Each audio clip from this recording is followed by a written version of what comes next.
নিজের কাজ নিজে করাটা নেশা না ভালোবাসা আমি জানি না।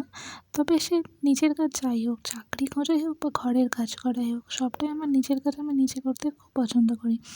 তো এখন যেহেতু অফিস, সেহেতু নিজের বাড়ির কাজটা অতটা ভালো করে করা হয় না। কিন্তু আমার নিজের এই যেমন জামাকাপড় ধোয়া বা ঘর গোছানো বা ঘর পরিষ্কার করা, এইগুলো আমার নিজের কাজ আমি নিজেই করি।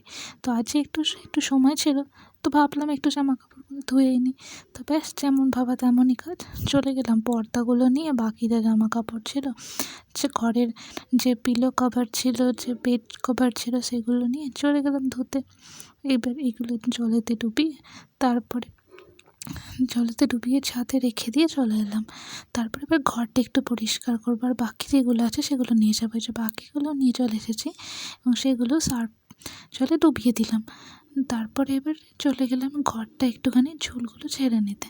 তো এই যে ঘরটা পরিষ্কার করা হয়ে গেছে, এবার ঝুলগুলো সব ঝেড়ে নিয়েছি। এবার একটু নিচেটা দেখবো যে নিচে আর কি পরিষ্কার করা আছে, একটু পরিষ্কার করে নেবো। আর এর মধ্যে ওই জামা কাপড়গুলো কেচে দিয়ে আসতে হবে।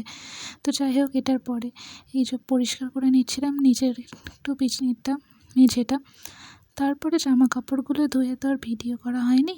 জামা কাপড়গুলো ধুয়ে ছাদেতে মেলে দিয়ে এসেছিলাম। দেন তারপরে সব ঠিকঠাক করে নিয়েছিলাম। হ্যাঁ, তোমরা কে কে নিজের কাজ নিজে করো কমেন্টে জানাতে ভুলো না কিন্তু।